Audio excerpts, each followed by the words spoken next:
Hi, I'm David with EV World News. We talk about electric vehicles, green energy, and the stock markets. And today I have a special guest, the CEO of Tellus Power, Mike Calise. Tellus Power is a company focused on high power EV charging, vehicle to grid systems, and smarter distributed energy platforms. Mike has spent years in EV infrastructure, including leadership roles at Tritium, Blink Charging, and Schneider Electric. He's one of the rare executives who has seen this market from the charger hardware side, the network side, utility side, and the capital market side. That's pretty impressive. We're really happy to have you here today. Welcome to our show, Mike. Thank you, guys. I appreciate it, David and the team.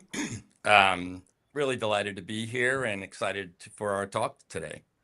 No, that's interesting. Networking, utility, and capital markets. So I'm always interested in the capital market side of thing, but I don't even think I actually have any questions on the topic. Oh, glad to glad to talk about those. Actually, I'm pretty ingrained in the capital markets. I've taken a couple of companies public.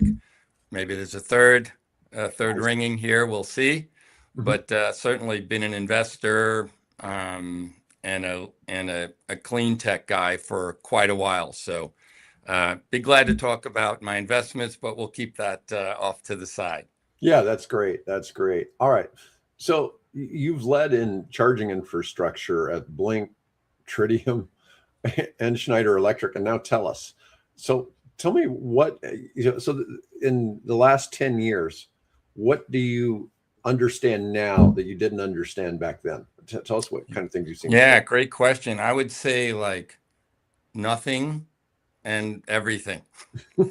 Back in the day, I've been in it for 15 years, but let's say even past a decade ago, EV charging was so new that it was so nascent that the first steps were, hey, we have some level 2 technology, low-end charging, medium low-end charging.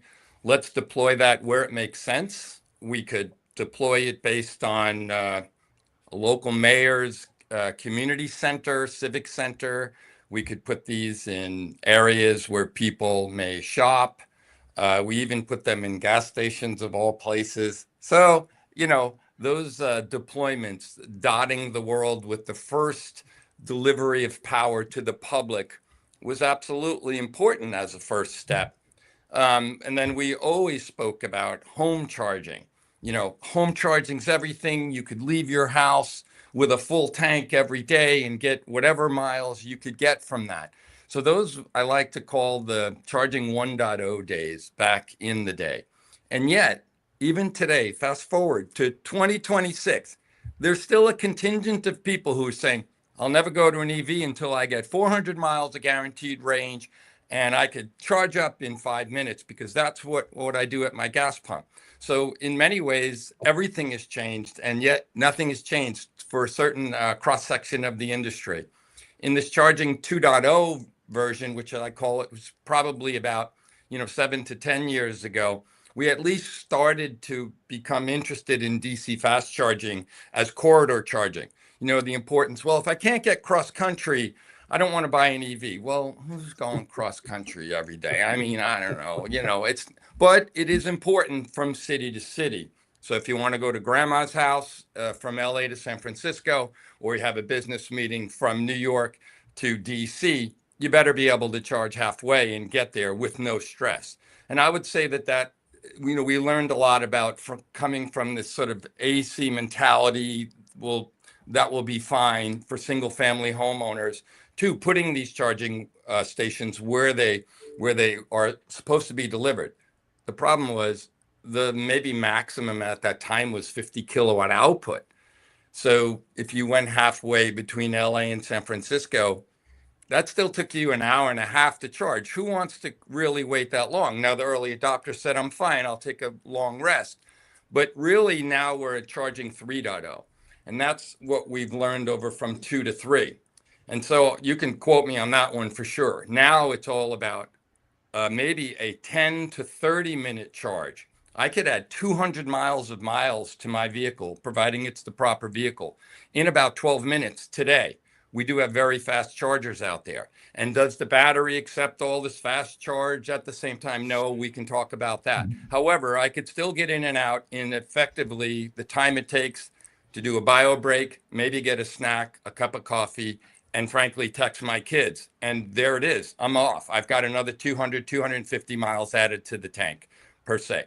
So now you go to 3.0, it's how do you manage the grid? How do you manage deploying these very fast depots without the challenges of utility demand fees, without the challenges of, say, an inordinate amount of load that can't be managed with the grid? So we're, certainly Tellus Power is a leader in being able to offer vehicle to grid solutions. And when you incorporate that into stationary storage and integrated battery with those fast chargers, now you really have a massive step change moving forward. We were talking yesterday about some of the things BYD is doing, and they've got some incredibly fast charging batteries. They've got some incredibly large, gigawatt, 1.36 gigawatt. I mean, not gigawatt, megawatt. Oh my God, gigawatt charging. That's fine. Oh, that will be. We're charging our cruise ship. What's a factor of 10 amongst friends? Sorry, megawatt hours chargers, and it's so easy to say the wrong one. But anyways, it's kind of just shocking that all of these technologies exist, but like you're saying, they don't all necessarily connect together. You have like 3 or 4 parts that have to all exist at the same location on the same day to make that happen at the most optimum, situation. But it's fascinating to see some of these and changes. It's Mike, I appreciate your background. So I go back to about 2010 too, but from the utility standpoint, and I always like to say we were waiting for the roller coaster to start for a long time, where 2020 this is going to take off, it's going to go forward, and wait 2015 this is the moment, this is when wait, and now we're finally there. I say we're finally on that curve. Like the roller coaster is flying, we're learning. And to your points earlier, what we talk about a lot on this show is just our assumptions about, you have to be able to charge, you have to have a full tank every morning. How are people gonna, and it's gonna want to charge? It's been so fun to watch that evolve from the human aspect of like, it's new. We don't know how people are going to do this and what it looks like. And I think a lot of those assumptions we had going into it way back when, of this is the worst case, it's going to just slam the grid all the time, we're finding, I don't know, it's not as bad as we thought. People don't plug in every day at 5 o'clock and charge from 0 to 100% and all of these things. It's been a really fun ride, to see a lot of that. There was an old story, you probably heard about it as a grid guy, that when we went from, gas-fired oven ranges to electric ranges, the peak around Thanksgiving when everybody's cooking their turkey, we'll absolutely take down all the transformers, we'll take down the grid. The grid is incapable of handling that.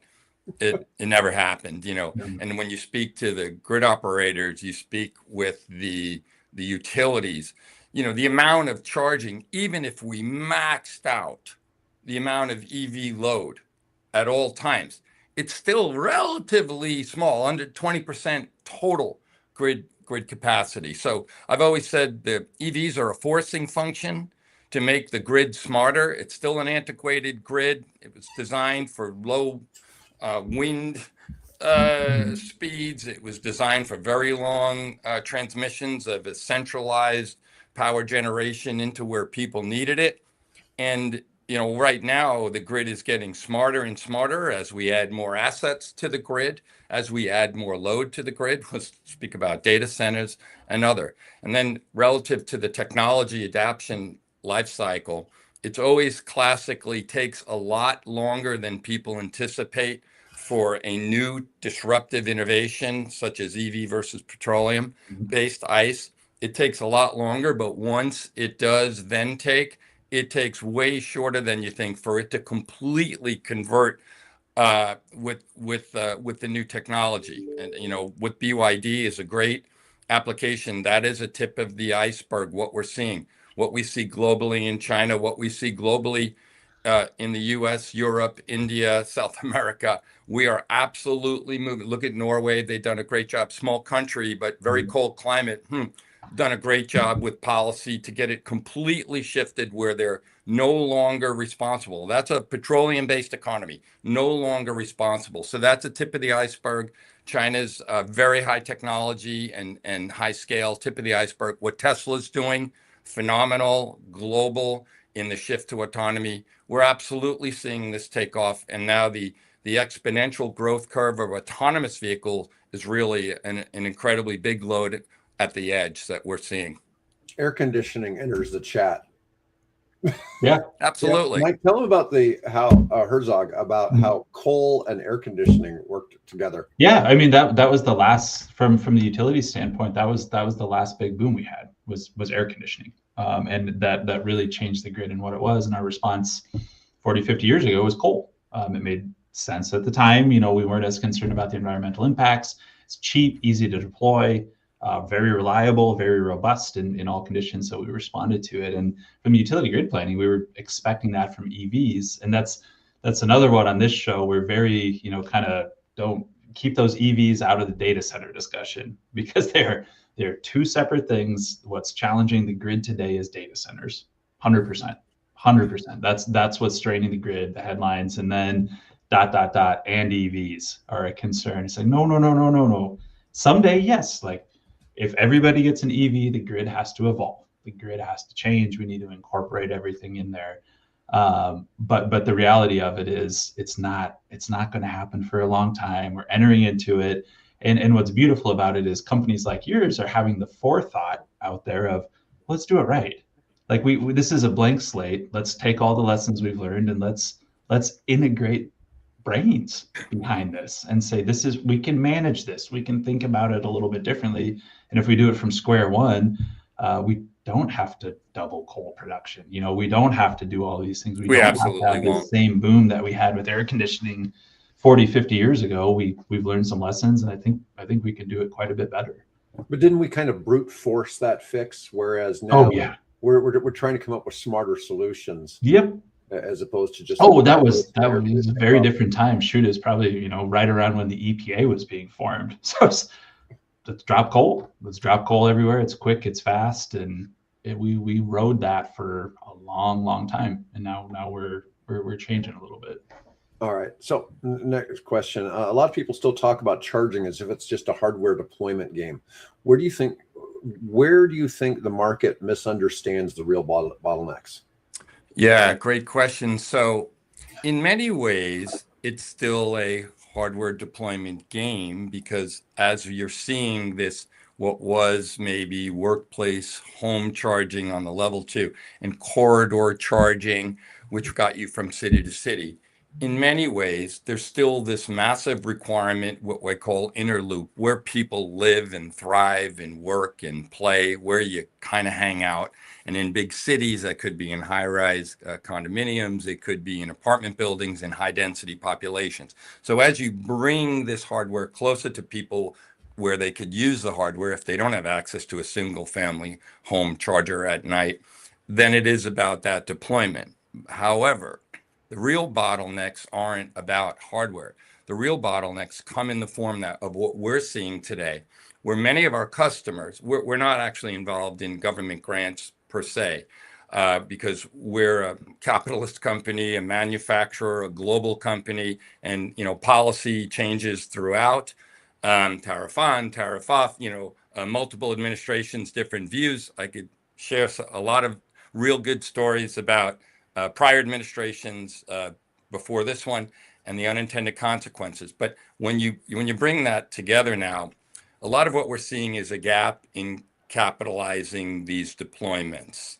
So it takes a lot of money to capitalize these deployments.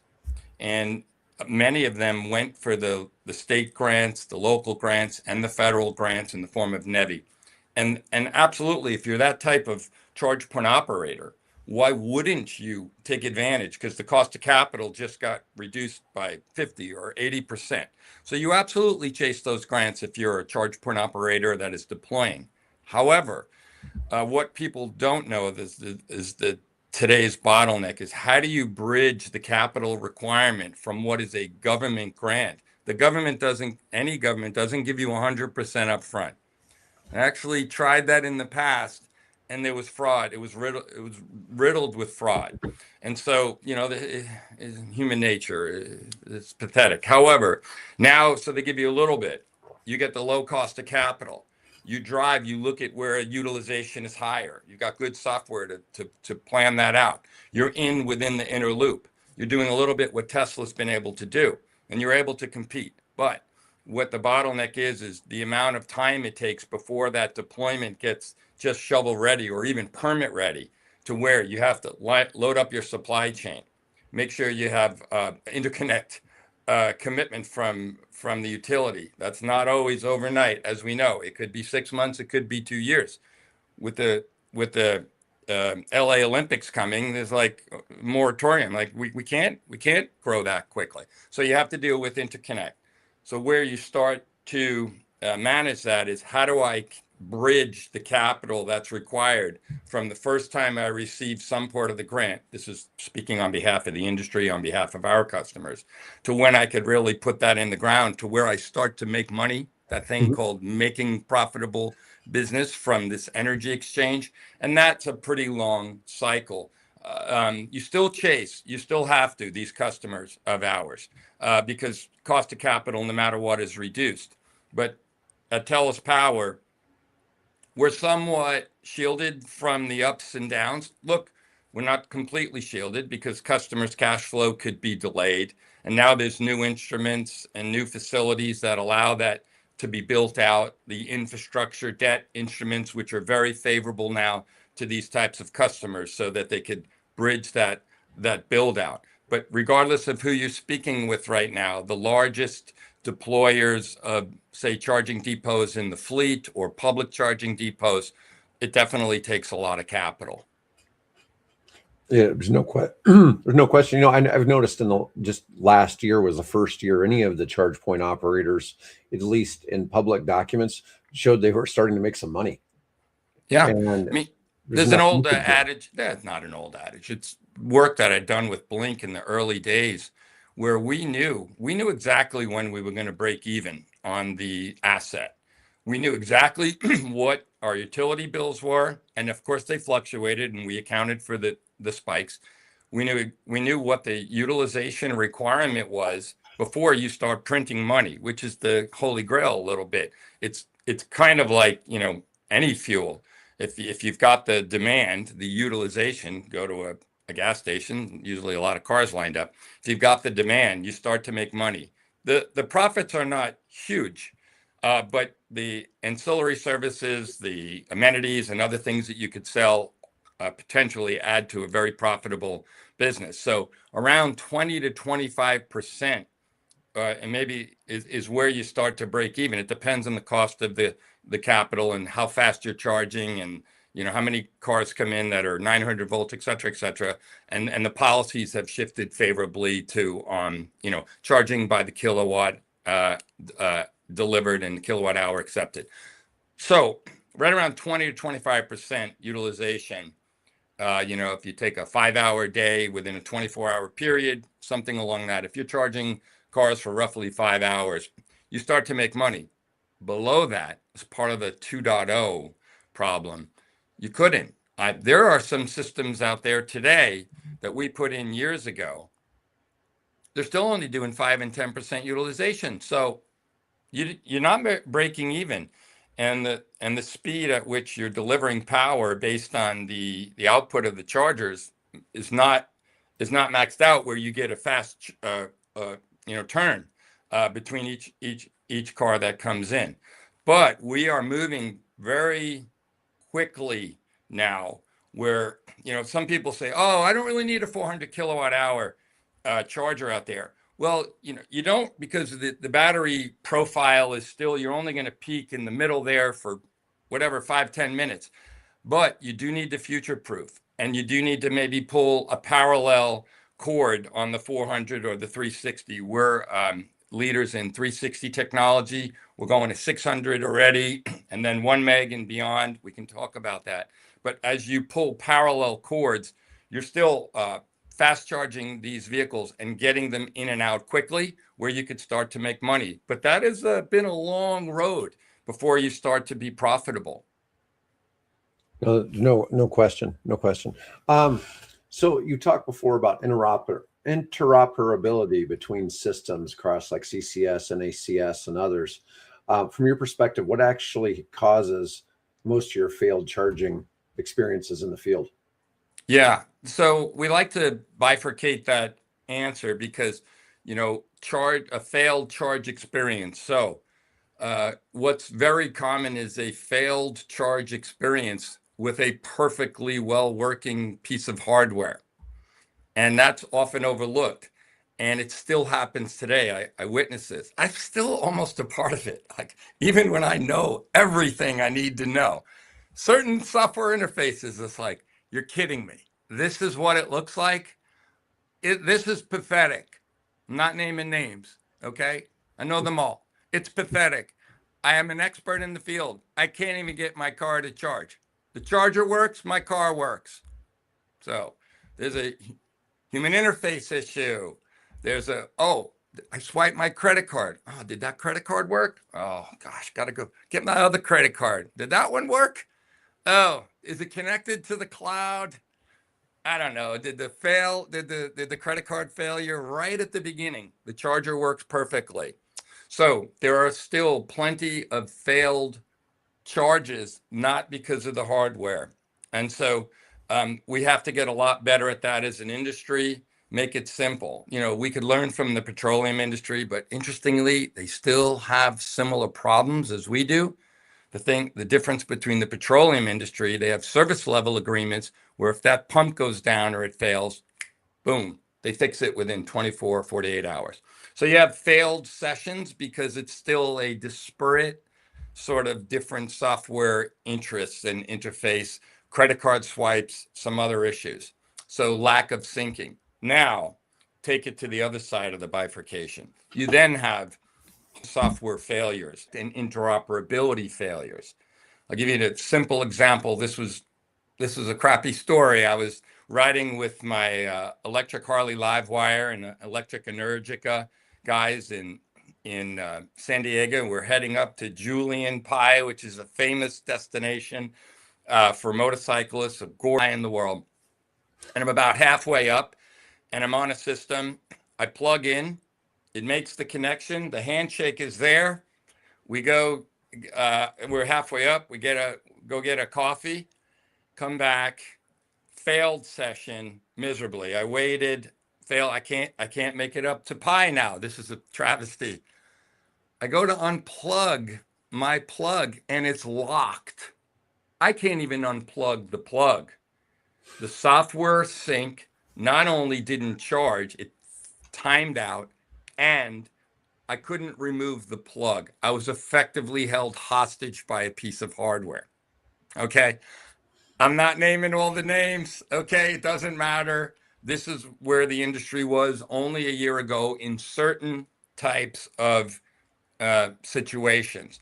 So a lot of that lead is from lack of full interoperability. So you've got OCPP. Well, your OCPP is a little different than my OCPP. And those handshakes are car dependent. So the car companies would say, hey, charger companies, get your act together. We're showing up. You better be able to charge me. The charger companies are saying, hey, get your act together because you're not going to charge off my charger when you need it the most. So that's an old problem that continually gets worked out and better.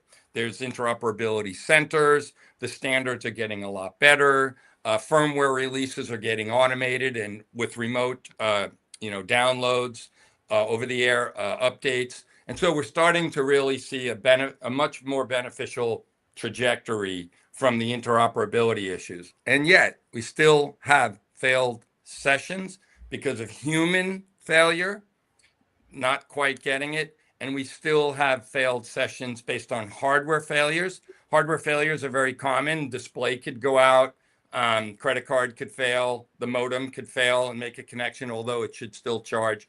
You got a power module, it could drop out. so you charge it slower. It shouldn't turn the system off. But you've got a motherboard issue. You've got a lot of these sort of technical issues relative to the charger. And I'll just make it simple. This is grid equipment with a very high duty cycle in the wild at really hot and humid environments and really cold and treacherous environments. And yet it's computer equipment. It has to act like a normal kiosk or your computer in your office. So it, you know, that's a recipe for disaster. So it's always tough, but we're building and building. We're making it better and better. And the petroleum industry runs through the same thing. The gas pumps, hydraulics, leaks, the same issues with kiosks, displays, and connections.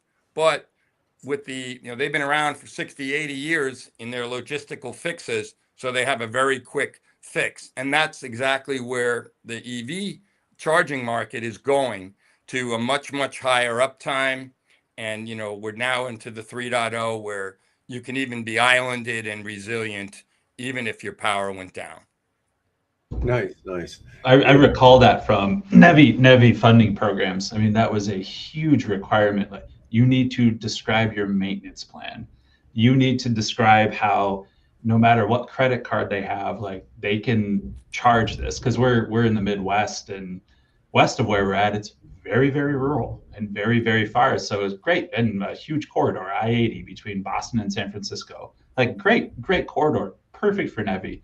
But it's, if you're going to put this in the middle of nowhere, somebody needs to know that it's going to work. And somebody needs to know that their credit card is going to work, and all of those things. So what you're describing there is huge challenges with experiencing. And it's always sometimes an unfair comparison, because, yeah, you look at the petroleum industry and they've had 50 years, 60 years, you know, it just forever, you know, to work through these kinks and bugs and supply chains and all of those. So it's sometimes not a fair comparison. And then the last one is from a profit margin.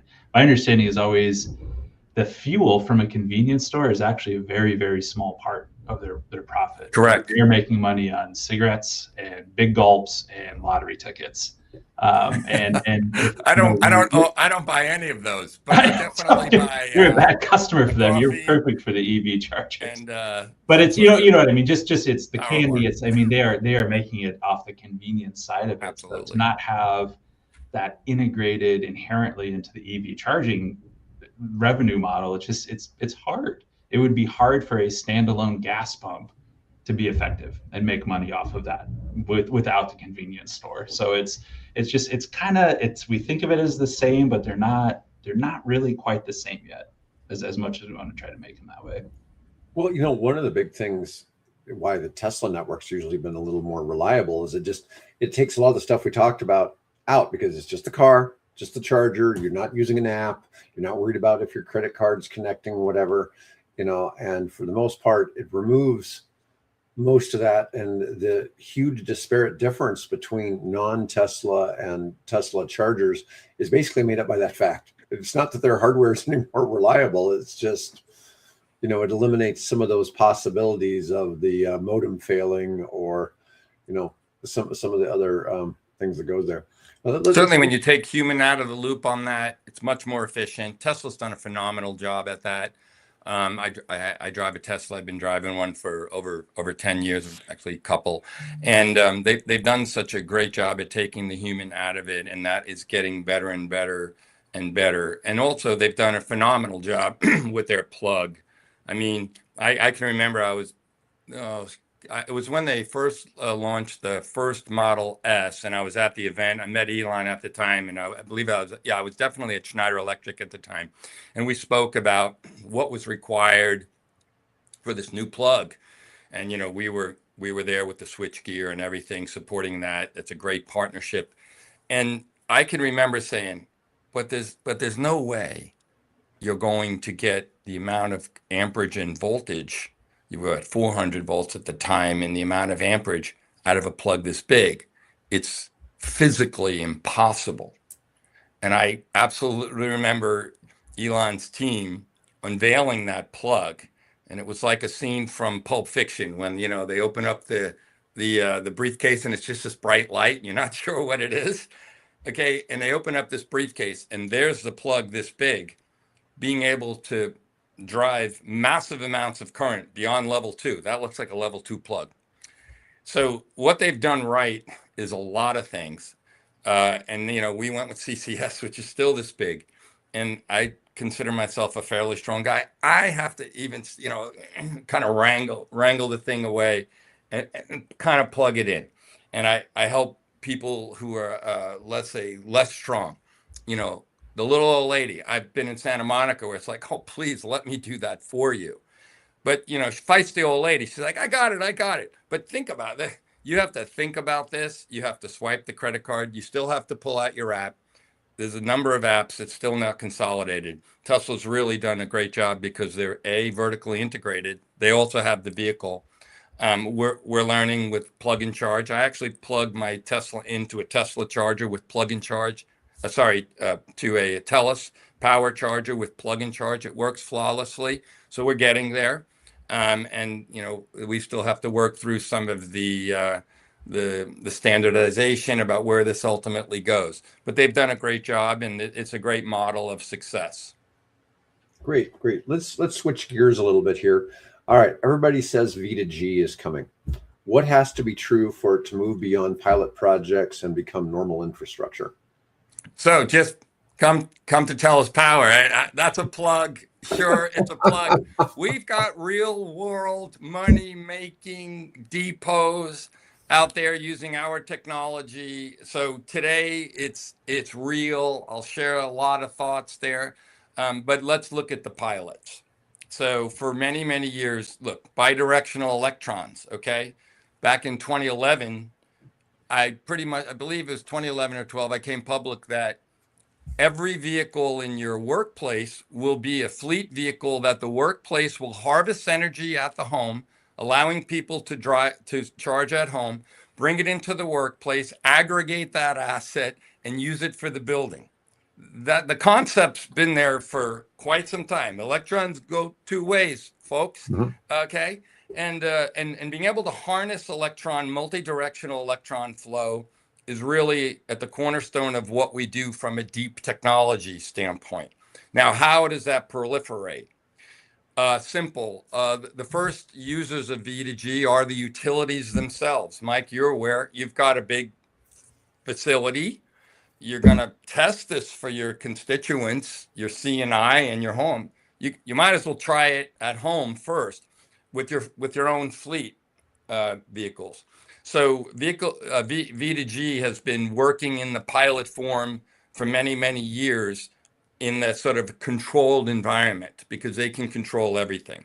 Also, large manufacturing facilities, vehicle OEM manufacturers have vehicle to V2G, V2X working as pilots within their own controlled environments. They need to know, how does this work? And can we warranty the batteries? Is this a value added for us long term? Should we be using this for passenger vehicles? Should we be using this as we create class 4, class 5 last mile delivery vehicles? The market is wide open. So that's the pilots. As you move toward real money making capability, I'll give you an example. One of our key customers and partners, ultimately they required Oakland Unified School District. This is the best story. It's real. We'll share the data. You've got a relatively disadvantaged neighborhood. They're having a tough time with the price of diesel.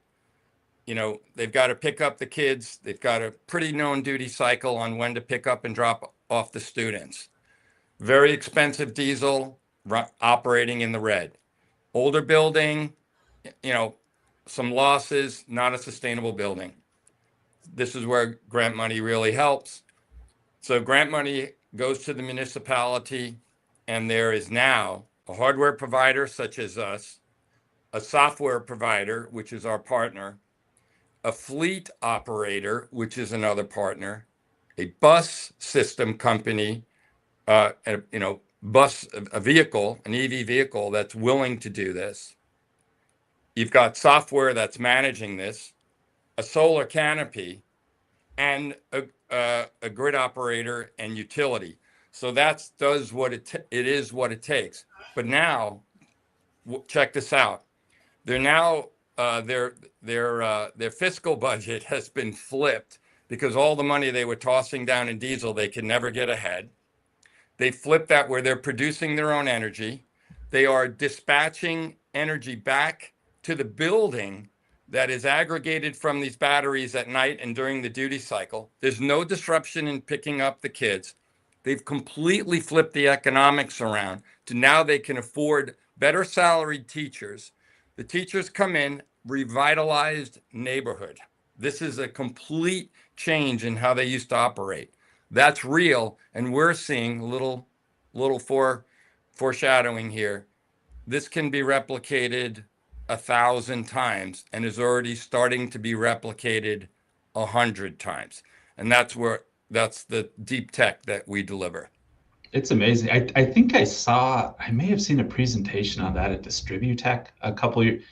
Yes, it was just phenomenal. It was win, win, win, win. Just how is this a bad thing from anyone's perspective of what this looks like? It can be replicated. It's being replicated within the same group of partnerships I just mentioned. Okay. And also replicated with different partnerships. So we're going to start to see this expand rapidly.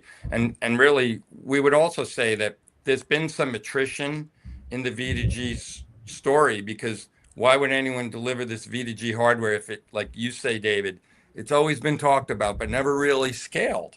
That's fair. Right. So the companies, there's a lot of false attempts, but Tellus Power, we've been in it since in the early days. We have staying power in it, and we really rely on our partners. It would be unfair to say it's purely about the deep tech, but certainly we have excellent deep technology to be able to do this. It's not just about electrons going one way and another. You've got to, because once they go that way, you have to make sure that they're safe upstream for the grid. You have to monitor the use within a stationary battery storage. So it does get a lot more complex, and we've been doing a real good job there. But we expect this to be a very strong market moving forward. It's funny. We've done some discussions about various electrical school buses that have come to market, and where some school districts have had some pretty big adoption. And just I've gotten on some of those videos, and when we talked in the video about how just, do you really want your kid to be sucking in diesel fumes on the way to school? Horrible. Like, I was a child at one time. I don't remember any diesel fumes, and it's like, well, maybe that's because you ingested all the diesel fumes. It's like you really don't remember that smell. Look, I always like the smell of gas. So I'm a public guy that says, yeah, I actually like the smell of gas. It's not good for you. And the diesel is absolutely the worst. The particulate matter of diesel, the size of the molecules, and it's absolutely a carcinogen. It's been known to cause a much higher asthma rate, especially in disadvantaged communities where happens to be some congestion. We've done a lot of studies in my prior company around ports. The Port of Long Beach, Port of LA, the amount of drayage machinery driving around, the amount of hauling. And this is a real sad reality.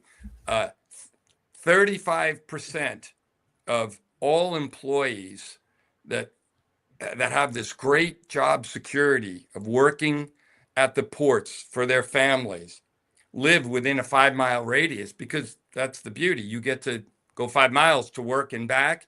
Hard-earned living, built, for your family. You've got job security in a effectively inexhaustible delivery of the 2 largest ports. Their level of premature deaths and asthma rates are through the roof. This is a travesty. So, at the school district, it's not quite as of a bigger problem, but it is definitely a problem. And, now we're absolutely solving that problem. We're solving the health-related issues, which, we have to be concerned with. We're solving the economic-related issues. Can you make money? Can you save money? And we're solving the efficiency. And we get these quiet school buses bringing these young children in and out. It's a phenomenal story. It will be replicated extensively. Without a doubt. Yeah, it's amazing to see. And that's, of all the different use cases for V2G, the big batteries on the school buses make a lot of sense. I mean, what would you typically got? 300 kilowatt hour probably I mean, Yeah. pretty sizable amount of 2 and power. 300, and then you've got last mile delivery. You've got transit bus. These are target rich environment for higher than class 2 and class 3 EVs.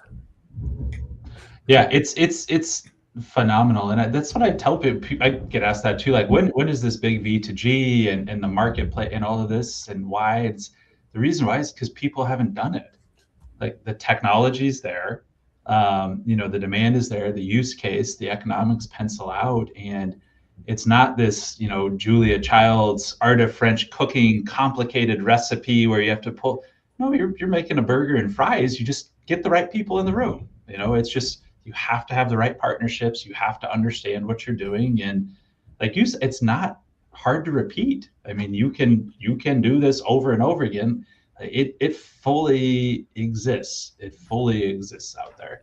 We're scaling into the thousands of V2G charger now, and we never did. And I guess I'm proud to say I am one of those short order cooks now. So I'll be flipping those burgers. I love it. All right. So you've argued that EV infrastructure can't be treated as passive load anymore.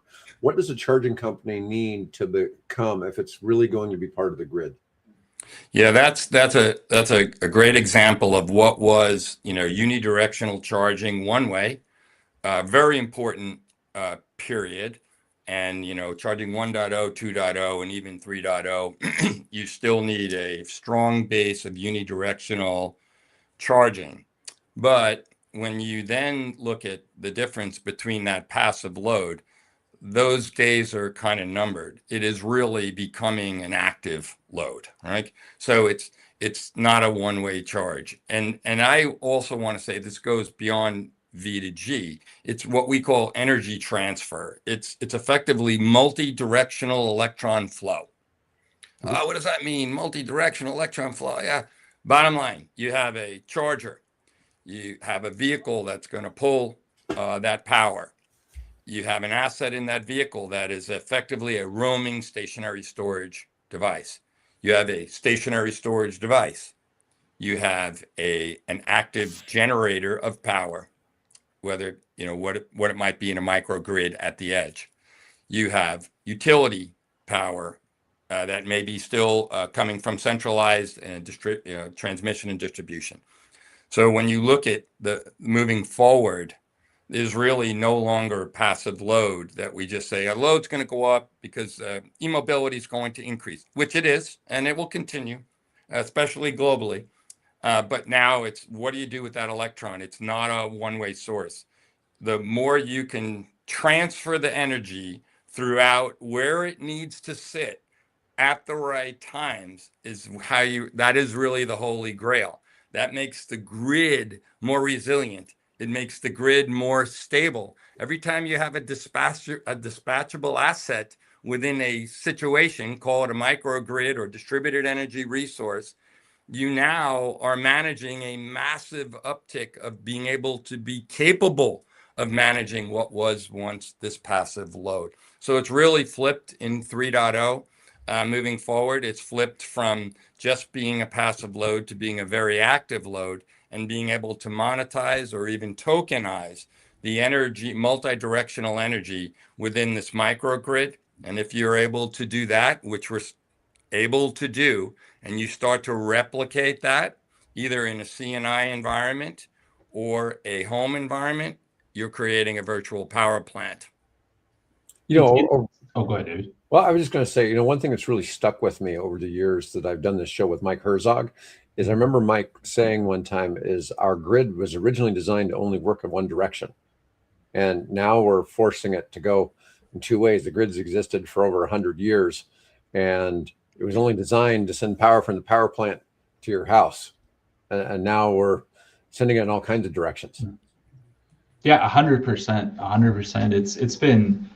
It's crazy to see that evolution and moving in that space and what we see. And really, like, electricity is the only commodity that previous to now had no storage. Everything was instantaneous. It's you need an electron right now, I will produce you an electron right now. We have gas storage tanks, we have water storage tanks, we have grain silos, we have warehouse. Every other commodity is there's storage, but electricity has been the only one. So me, from the grid perspective, all of a sudden that opening up, it's, you know, a whole new world. Like we can move. Like I love your description of it, Mike. It's we're moving the electrons around physically. Like we can transport them to these different locations and store them for use when it's most optimal. All right. So Mike, you explicitly tied AI-driven edge demand to Tellus's roadmap. So how is this changing the way you think about edge power, large loads, and distributed energy? Yes. So if we all take a look at, you know, what everybody knows now about AI, you know, it's generative AI, cognitive AI, large language model exists in the cloud, and a massive race to build superscalar data centers to be able to crunch and become a much more intelligent society, including extend humanity and extend human consciousness. It's been a mission of mine back in the very early days that this is a grand challenge, that we need to extend humanity and extend human consciousness. There's some other people in the world that feel similarly. In that race now, what are we going to do? Because I've been in the supercomputer industry for many, many years, and we were building football size, not building personally, but delivering chips for football size data centers and supercomputers. Why? To model the climate, as we're incrementally heating up the climate to run these massive supercomputers. So what you have now is this massive race for data centers. So how do you solve that problem? Well, go where the power is. So you see, you know, Facebook is cutting large licensing contracts with solar and wind farms. You've got Microsoft and Google putting data centers near nuclear power plants. You've got this massive peaker plants where people are bringing data centers to hydro plants where the generation is. So that's a massive baseload, gigawatt baseload. That's a 5 nines reliability requirement. And even Elon's saying, oh, we're never going to be able to do it because we don't have enough water and resources locally, on Earth. Let's put these in space. And now Amazon is now also looking at that. We'll put them in space. You know, you've got an inexhaustible power source from the sun. You have very high efficiency in solar panels. You have infinite cooling. There's no cooling requirements, which are the big problems here on Earth. And then you need the water, and it's a natural resource. So it makes a ton of sense. Are we there yet? Well, we're getting close. But that's a big problem in its own. Now, where does that leave EVs? Where does that leave autonomous vehicles? Where does that leave logistics, automated logistics and delivery? Where does that leave humanoid robotics in factories? That's the difference between cognitive AI at a centralized command and control, centralized energy source, to at the edge, where we're calling this physical AI. And it's not part of the dialogue yet. It is now. We're speaking of this heavily because physical AI, a RoboCab, a Waymo, a Zoox, is a robot on wheels. It's no different. And then humanoid robotics are robots that look like humans that walk. Then you've got warehousing, you've got drayage. There's this massive load required at the edge where people thrive, they work, they breathe, they eat, they sleep. Now you're seeing this exponential growth with some regulations being more favorable today. Tesla's RoboCab, Waymo, city to city to city to city to city. How do you charge them? So is there enough power in the grid? That's what I just described as being at the edge. That's why it is critical. And there is a tremendous growth trajectory for Tellus Power, being able to power physical AI at the edge, just like we are power limited. You know, you talk to these superscalar guys, they answer their capacity in watts. I'm like, where's the flops? Where's the MIPS? No. We're never compute limited. We're not memory and compute limited or bandwidth limited. We've never been. Moore's law continues. We're always power limited. That's why we're shooting things up in space, because of unlimited power. So when you look at where people live and breathe, that's what Tellus Power is changing. We're effectively powering physical AI at the edge through, what does this company look like? Starts to look like a DC fast charger company with bidirectional, multi-directional control, with energy storage fixed to the DC and stationary. That's actually the deep technology. You got to be able to do that right. I'm a big believer. I'm a hardware guy. SaaS and all this is getting disrupted by AI. Hardware is not getting disrupted, not yet. In the future, it will. Humanoid robotics will build humanoid robotics in space, expectedly in the moon. That's very future, but that will come about. So right now we need these solutions at the edge where we are, where we breathe and eat and sleep, and that's the exponential growth trajectory of these new autonomous vehicles and robots, and you need to power them. So all of our discussion is physical AI, and that's what Tellus Power delivers.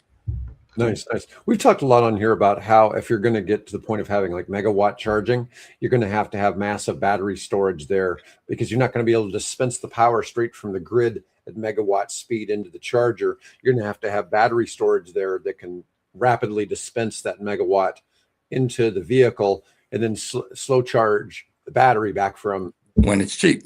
Right. And, that's such a big piece of it. And that's what, we've seen a couple of the Chinese companies doing already, is how they're being able to massive it. And one of the things Mike was talking about, when you're charging at a megawatt, you're only charging for like 4 or 5 minutes. And so that, you're not having to have tremendous constant usage. And so it's not every single vehicle in the world charging at the same time, in that kind of situation. All right, I got a funny one for you. What part of the EV charging business looks easier in a PowerPoint than it does in real life?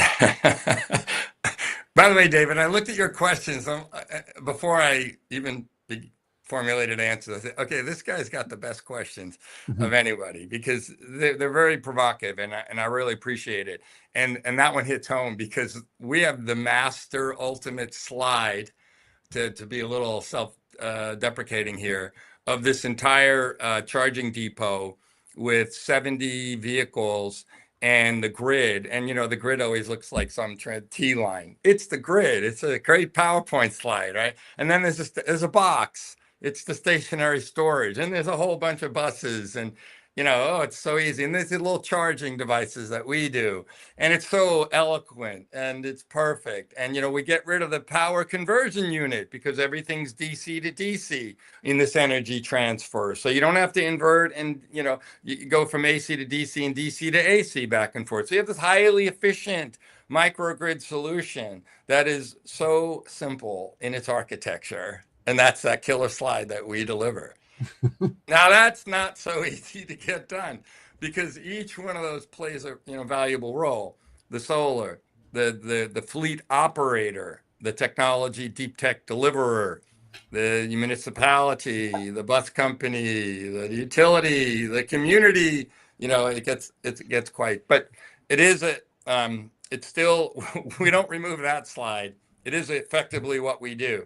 But certainly, when I put that up, it's quite impressive of how simple it all looks. And, in the future, it is getting more simple and more simple as you're seeing battery costs come down and become below 100 kilowatt, $100 per kilowatt hour. 10 years, 12 years ago, 15 years ago, it was 1,200 to 1,500 per kilowatt hour. You're down a step change, 10x step change. Now the magic begins. It truly does make sense. We're at the point we can make a competitive EV at the same exact price as a competitive ICE with the same range, very fast charging, because of the cost of batteries as those go down. So now you're seeing that is absolutely working to our favor. Globally and even in the US, the president administration is certainly favorable to energy and battery and so forth. So we see that's the hard part, but we have the best slide in the world. And, at the end of the day, it's a whole bunch of people trying real hard to make that concept a reality. All right. So what's one commonly repeated belief in EV charging that you think's wrong? Yeah, I think we touched upon, there's a few, but we definitely touched upon it that, oh gosh, what do we hear? This BS thing. And if we instantaneously switched all the gas vehicles to EV, the world would collapse. That's a bullshit question. Okay. Yeah. All right. That's a horrible path. So let's be realistic. And you can bleep me on that. I don't know. But anyway, let's be realistic. This is a consistent turnover of new technology versus old. It started as early as the 90s, but let's call it realistically, 15 years ago. And, when let's say 2010, when the first two production vehicles came out, the Leaf and the Volt, if you want to go back to then, and Tesla's, Roadster. So fast forward 15, 16 years later, we're in a situation where these things are starting to work. They're working well. They take time. They're creating a forcing function for an intelligent grid.